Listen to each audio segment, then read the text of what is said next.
Hi guys, I am your English tutor Anurag Rai.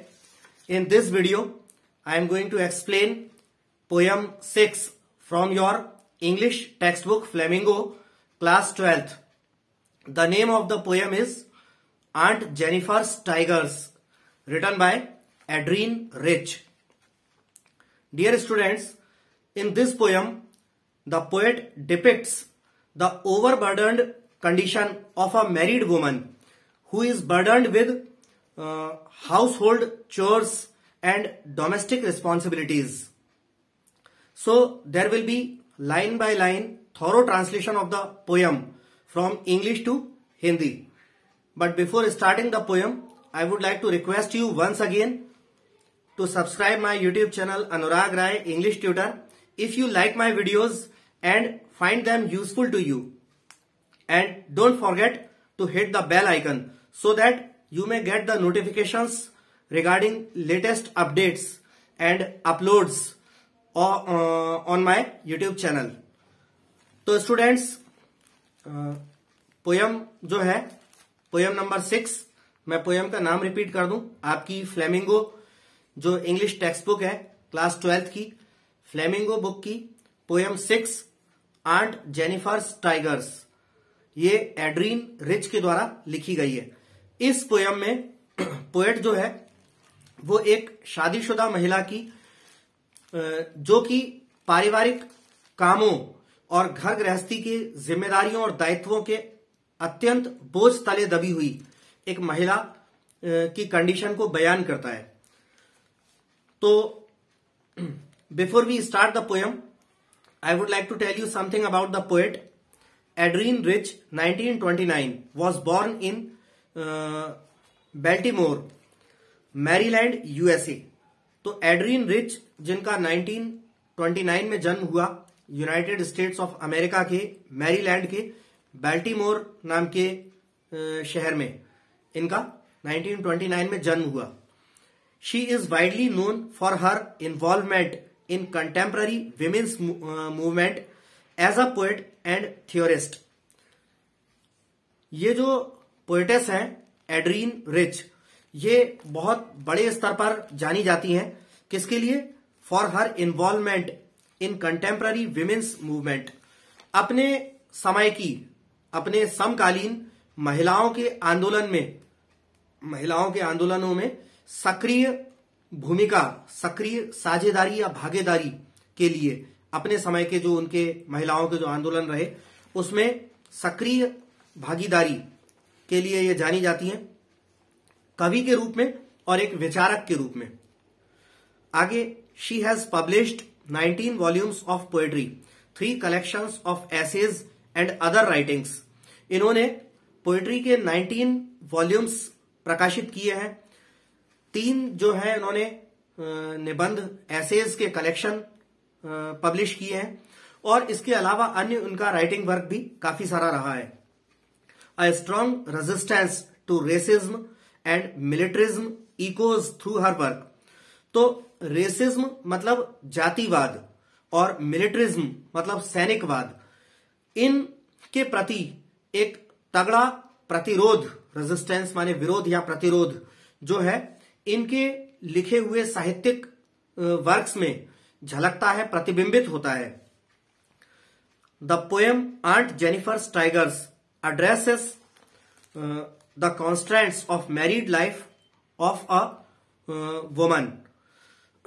ये कह रहे हैं the poem Aunt Jennifer's Tigers, ये जो कविता है आंट जेनिफर के tigers, addresses the constraints of married life a woman experiences. ये कविता आंट जेनिफर्स टाइगर्स, ये कविता संबोधित करती है या पुकारती है एक ऐसी प्रकार की बाधाओं को, कॉन्स्ट्रेंट्स माने बाधाएं, ऐसी प्रकार की रुकावटों को, बाधाओं को, जिनका अनुभव एक मैरिड वुमन, शादीशुदा महिला करती है. पोयम से पहले लेखक हमारे सामने 1-2 प्रश्न रखता है. What does the title of the poem suggest to you? Poem का जो टाइटल है, शीर्षक है, नाम है, ये आपको क्या सुझाव देता है? Are you reminded of other poems on tigers? क्या टाइगर्स के ऊपर लिखी हुई कोई अन्य पोयम्स जो हैं उनके बारे में आपको याद आता है? तो अब पोयम हमारी स्टार्ट होती है। इसमें छोटे छोटे 3 स्टैंजाज हैं, 4-4 लाइन के 3 जो है इसके स्टैंजाज हैं।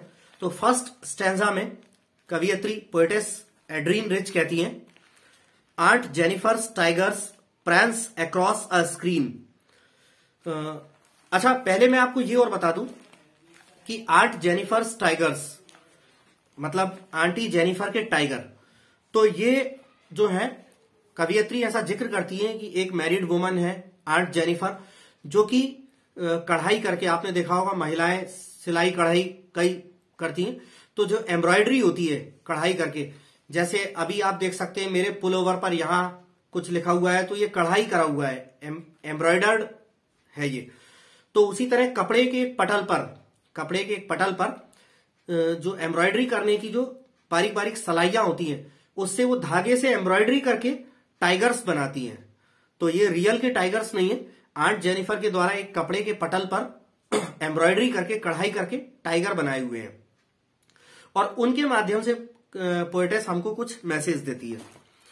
तो फर्स्ट स्टैंजा में कवियत्री कहती है, aunt Jennifer's tigers prance across a screen, bright topaz denizens of a world of green.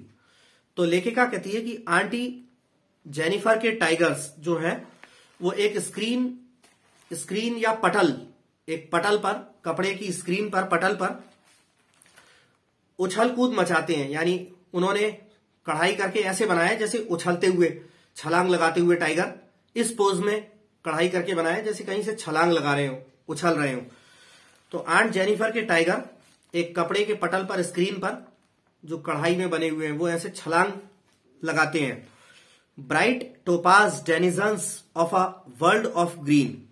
तो टोपाज जो है वो एक रत्न होता है, जो कि डायमंड जो होता है, हीरा, डायमंड का सब्स्टिट्यूट जेम माना जाता है, रत्न माना जाता है टोपाज, जिसको हिंदी में पुखराज कहते हैं। तो डायमंड जैसा पीला चमकीला रंग का होता है।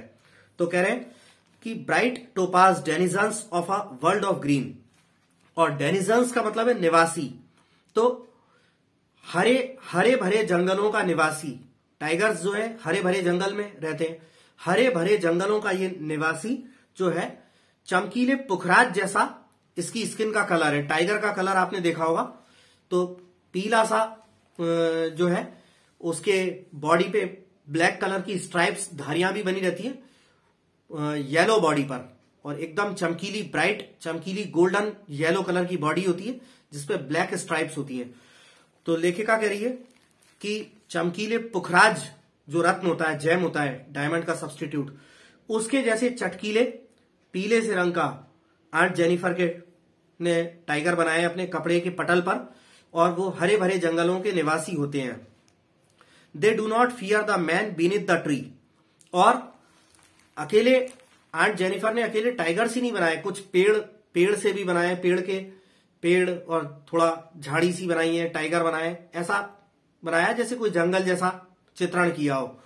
तो ये जो टाइगर्स हैं आंट जेनिफर्स के द्वारा कपड़े पे एम्ब्रॉयडरी करके बनाए हुए, ये पेड़ों के नीचे खड़े कुछ आदमियों या शिकारी लोगों से भयभीत नहीं है, डरते नहीं है।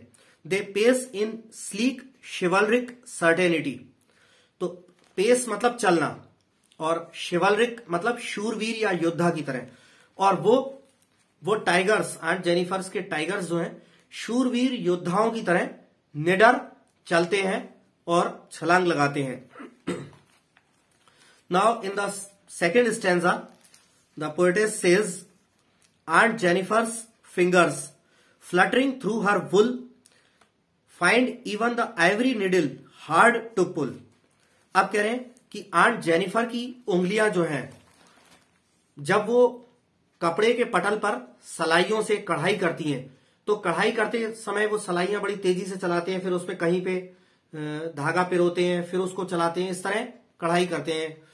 तो आंट जेनिफर की जो उंगलियां हैं, कपड़े के पटल पर सलाइयों से एम्ब्रॉयडरी करते करते भी फ्लटरिंग, फड़फड़ा रही हैं, कांप रही हैं। शायद इस वजह से कि उनको जो है, आंट जेनिफर जो है एक हाउसवाइफ है और परिवार के कामकाज और घर गृहस्थी की जिम्मेदारियों के तले, बोझ तले दबी हुई महिला है और अपने हस्बैंड से भी शायद थोड़ा सा डरती हैं। उनके हस्बैंड जो हैं, आंट जेनिफर के हस्बैंड, उनके ऊपर डोमिनेट करते हैं, यानी उन पे हावी रहते हैं और वो उनसे थोड़ा दब के डर के रहती हैं। तो शायद इस वजह से भी आंट जेनिफर की उंगलियां कढ़ाई करते करते कांप रही हैं। Find even the ivory needle hard to pull, और आइवरी की, हाथी दांत की बनी हुई वो सलाइयां, पतली पतली सी, बहुत हल्की लाइट वेट हाथी दांत की बनी हुई वो सलाइयां होती हैं जिससे धागे से एम्ब्रॉयडरी करते हैं। उन पतली पतली और हल्की फुल्की सलाइयों को भी चला पाने में, खींच पाने में उनको बोझ या भार लग रहा है आंट जेनिफर को। The massive weight of uncle's wedding band sits heavily upon Aunt Jennifer's head. आगे कह रहे हैं कि आंट जेनिफर के जो हस्बैंड है, यानी अंकल ने जब इनकी शादी हुई थी तो शादी के समय वेडिंग बैंड जो लिखा है यहां पर, तो बैंड का अर्थ यहां पे वेडिंग रिंग से है। तो आंट जेनिफर की फिंगर में जो अंकल के द्वारा पहनाई हुई वेडिंग की जो रिंग थी वो बड़े ही भारी भरकम तरीके से उनकी उंगली पर विराजमान है, काबिज है, और उस अंगूठी का भार जो है आंट जेनिफर के ऊपर हावी है। आंट जेनिफर उस अंगूठी के भार के तले दबी हुई है। अब यहां पे एक बात समझने वाली है कि अंगूठी के भार के तले आंट जेनिफर दबी हुई है, तो ऐसा तो संभव नहीं है कि अंगूठी कोई 200-300 किलो की होगी। अंगूठी तो होगी ज्यादा से ज्यादा 10-20 ग्राम की। तो इतनी हल्की फुल्की अंगूठी के भार से कोई कैसे दब जाएगा? यहां पे कवियत्री हमें ऐसा बताती है कि वो जो अंगूठी है वो तो शादी का प्रतीक है, तो अंगूठी के भार तले आंट जेनिफर का दबा होना, इससे आशय यह है कि उस अंगूठी के साथ जो रिस्पॉन्सिबिलिटीज उनके कंधों पर आ गई हैं, अंगूठी वेडिंग की है और सिर्फ अंगूठी ही उनके, अंगूठी का भार ही उंगली पे नहीं है, बल्कि अंगूठी पहन लेने से, यानी वेडिंग कर लेने से शादी का जो भार आ गया है, यानी घर चलाने का, अपने पति को, अपने बच्चों को देखने का, उनके प्रति, पति और बच्चों के प्रति जो ड्यूटीज हैं, कर्तव्य हैं, उनका बोझ, परिवार की सारी जिम्मेदारियां, घर परिवार को चलाने की, घर गृहस्थी के सारे काम, इन सब का बोझ भी आ गया है। अंगूठी के भार से आशय है कि अंगूठी पहन लेने का मतलब है कि जब शादी कर ली तो शादी की जो सारी जिम्मेदारियां और जीवन भर का जो पारिवारिक दायित्व और पारिवारिक जिम्मेदारियां हैं, उनका भी भार बोझ आ गया है, ऐसा लेखिका कहती है। अब लास्ट स्टैंजा में है, when aunt is dead her terrified hands will lie still ringed with ordeals she was mastered by. तो कह रहे हैं जब आंट जेनिफर नहीं होंगी, जब कभी भविष्य में आंट जेनिफर खत्म हो जाएंगी, नहीं रहेंगी, तब भी उनके भयभीत हाथ और उनकी भयभीत उंगलियां उसी अंगूठी से कवर्ड होंगी, रिंग्ड होंगी with ordeals she was mastered by. और ऑर्डियल्स का मतलब है, ऑर्डियल्स या ऑर्डियल्स, दो अलग अलग तरह के इसके प्रोनाउंसिएशन है। ऑर्डियल्स का मतलब है कठिन परीक्षाएं या जो जीवन में आने वाली कठिन चुनौतियां, कठिन परीक्षाएं।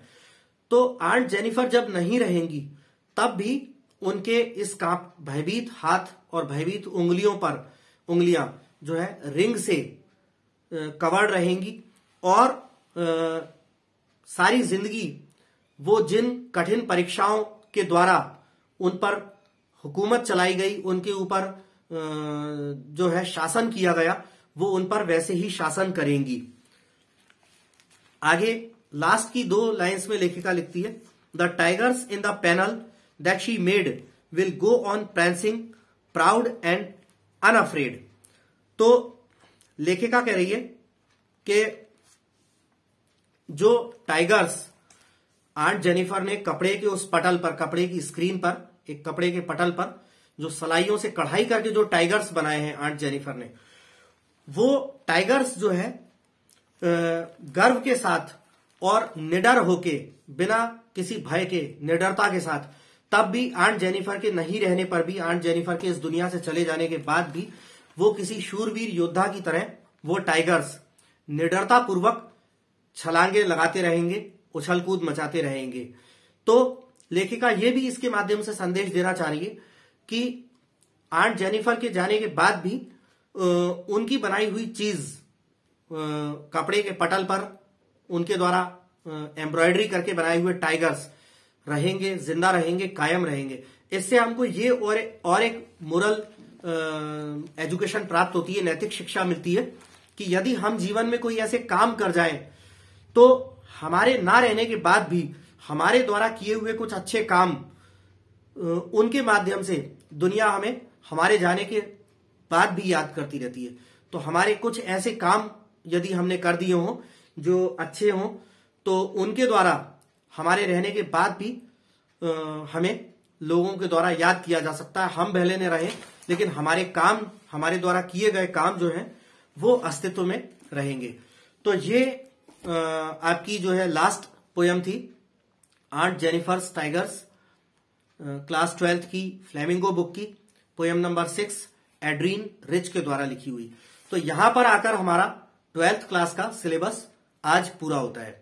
अब जल्द ही मैं स्टूडेंट्स 9th और 10th के भी इंग्लिश टेक्स्ट बुक और सप्लीमेंट्री बुक्स के जो पोएम्स हैं, प्रोज हैं, पोएट्री आदि जितने भी चैप्टर्स हैं फिक्शन आदि के, उनके सबके वीडियो लेक्चर्स बना के बहुत जल्दी ही अपने यूट्यूब चैनल पर अपलोड करूंगा। तो यदि आपने अभी तक मेरे चैनल को सब्सक्राइब नहीं किया है तो प्लीज मेरा आपसे फिर से निवेदन है कि मेरे चैनल अनुराग राय इंग्लिश ट्यूटर को सब्सक्राइब करें और बेल आइकन जरूर प्रेस करें, जिससे आपको लेटेस्ट अपडेट्स और जो लेटेस्ट मेरे चैनल पर अपलोड्स हैं वो उनके नोटिफिकेशंस आपको सही समय पर मिलते रहें। तब तक के लिए धन्यवाद, फिर मिलूंगा।